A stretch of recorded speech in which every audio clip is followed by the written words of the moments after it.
Mga kasubaybay, ang bibigyan ko lamang ng reaksyon o kuro-kuro palagay itong nangyaring digmaan sa pagitan ng Iran at Israel, US. Alam niyo mga kasubaybay, para doon sa mga tao na, lalo sa mga Pilipino na nagsasabi na bakit daw tayo ay ah, pumapayag na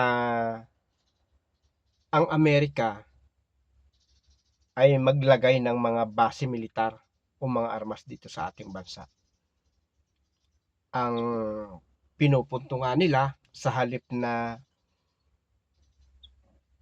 pumayag tayo na gamitin tayo ng Amerika o tulungan tayo ng Amerika na palakasin ang ating sandatang lakas, ang sabi nila o pinupunto nila madadamay lang daw tayo sa digmaan sa pagitan, kung sakali ha, ng China at US. Mga kasubaybay, kung yung mga taong yun lamang ay nakikita yung nangyayari ngayong digmaan sa pagitan ng Israel, US at Iran, diyan pa lamang sa nangyaring digmaan na makikita nila na ang China na sinusuportahan nila hindi maaasahan sa panahon ng kaguluhan o sa panahon ng digmaan. Dahil kita natin kung gaano ka tibay na ng relasyon ng China at Iran. At talaga namang sabi nga ay halos Iran ang nagsusupply ng langis at krudo sa China. Halos Iran ang bumubuhay sa China. Kung ang pag-uusapan ay ang supply ng gasolina at langis. Pero kita natin, nang girahin ang Iran ng US at saka Israel, may nagawa ba ang China? Diba kitang-kita natin nanonood lang sila at kunyari, kinukundina nila. Hindi sapat yun para tulungan mo ang iyong kaalyado na pinakinabangan mo ng mahabang panahon. Hindi sapat yun yung kundinahin mo. Pero kita natin, hindi ba? Wala, nanonood lang ang China. Tapos sasabihin ng mga maka-China, malakas ang China, kaya tayong ipagtanggol. Yun nga, kitang-kita na mahabang panahong napakinabangan na ng China pero hindi nila nakayang tulungan sa digmaan. Bagkus nanonood lang sila. Para bang nag-aantay lang kung ano ang mangyayari sa Iran. Yun lang yun. Napakinabangan na yun. Tayo pa kaya na gusto din kunin ng China? At lahat ng mga resources dito sa atin gusto nilang kunin. Magsisimula pa lang sila. Tayo pa kaya ang kayang ipagtanggol kung sakali tayo ay pasukin ng ibang bansa? Tayo pa kaya? Hindi. Panunuorin din lamang tayo at ang gusto nga ng China hindi tayo lumakas. Ibig sabihin, ang gusto ng China, mamalaging mahina tayo. Para kung sakupin man nila, girahin man nila tayo, wala tayong magagawa kung hindi sumurrender na lang. Yun ang gusto ng China. Kabaliktaran ng gusto ng Amerika na palakasin ang bansang Pilipinas. Tapos ngayon, sasabihin nyo ng mga maka-China, malakas ang China? Kalukuhan yun. Sana mamulat na kayo. Sana makita ninyo itong nakaraang digmaan sa Iran.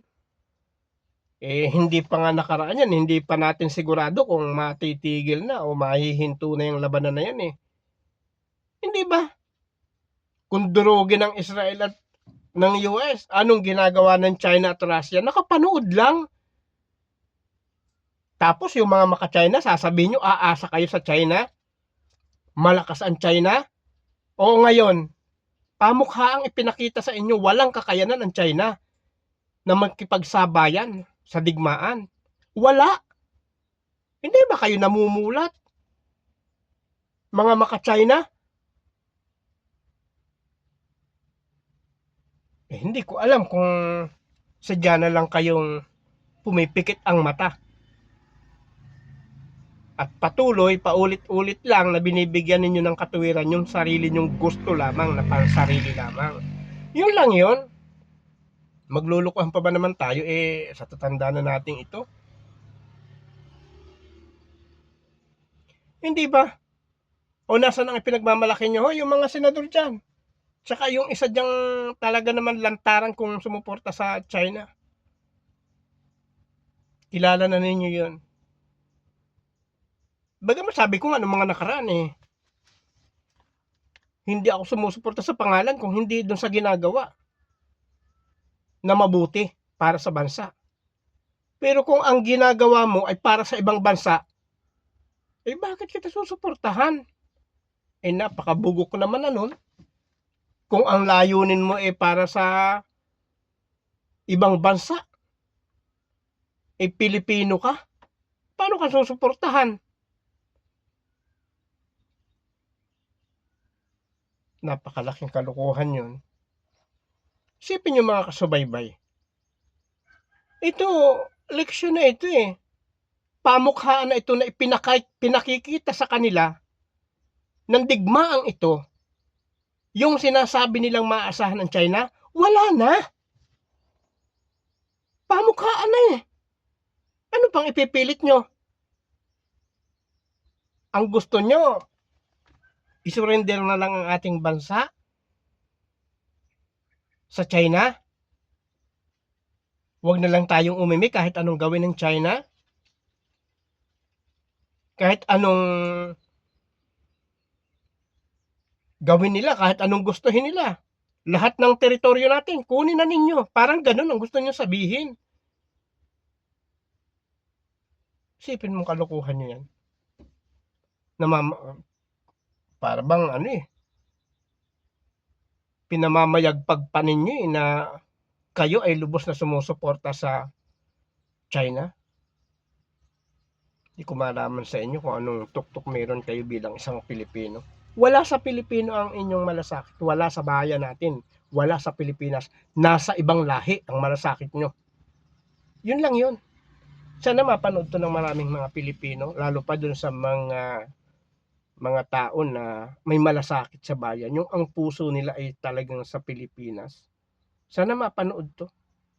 Para hindi na maluko pa na mga taong masigit na sinusuportahan ang mga mapang-aping bansa.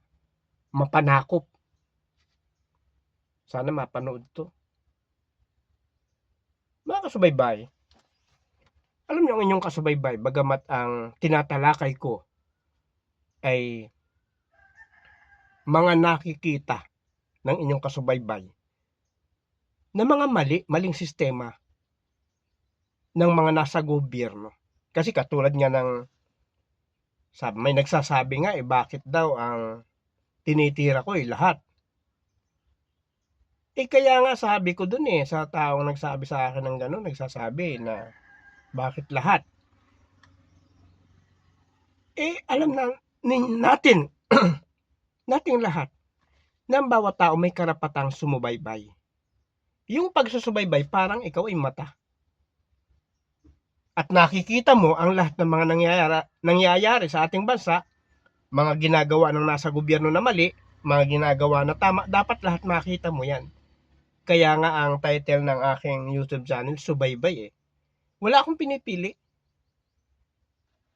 Nasa gobyerno ka pero masama ang ginagawa mo, pupunahin kita. Kasi sinusubaybayan kita.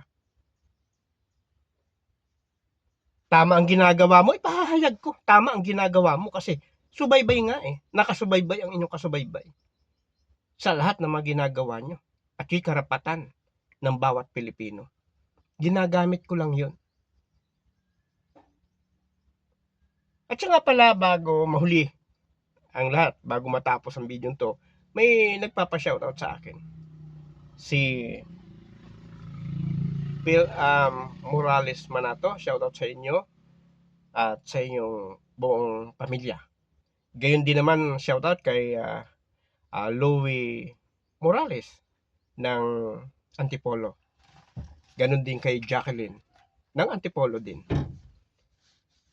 Okay muli kasubaybay, ipagpapatuloy natin ang ating talakayan. Mga kasubaybay, sana dumating yung panahon na ang bawat Pilipino ay maging matalino para hindi na maloko pa ng mga taong nasa kapangyarihan na ang hangad ay pansarili lamang kapakanan. Isipin mo, halimbawa, ikaw ay isang Pilipino na pinagtiwalaan ng taong bayan na pamunuan, o sabi niya, kung hindi ikaw yung pinakamataas, ikaw naman yung pumapangalawa. Itiniwala sa inyo ng taong bayan yung inyong kakayanan para sa pag-unlad at sa paglakas ng ating bayan. Paano kung ang ginagawa mo, sa halip na ang palakasin mo ay ang ating bansa, ang ginagawa mo ay ang palakasin ang loob ng ibang bansa para agawin ang kung ano ang nasa atin? Anong klase kang pinagtiwalaan? Hindi ka dapat pagtiwalaan.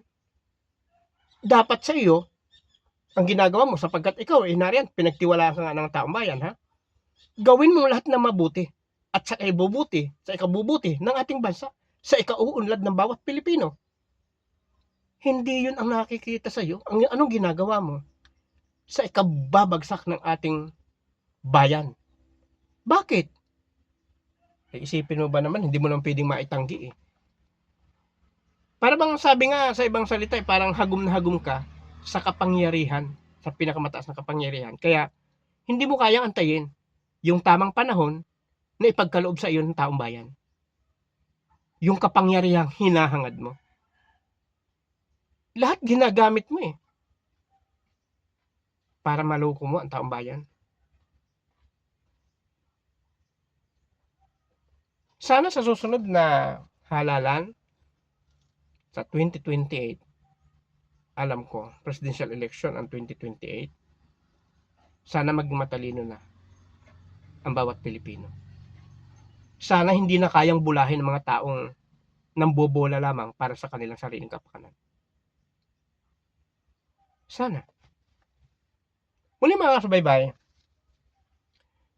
patuloy niyong subaybayan ang aking YouTube channel, Subaybay Channel, at sa Facebook. Nag-upload ako ng isa o hanggang 2 video kada araw upang patuloy kayong may masubaybayan. Bye-bye.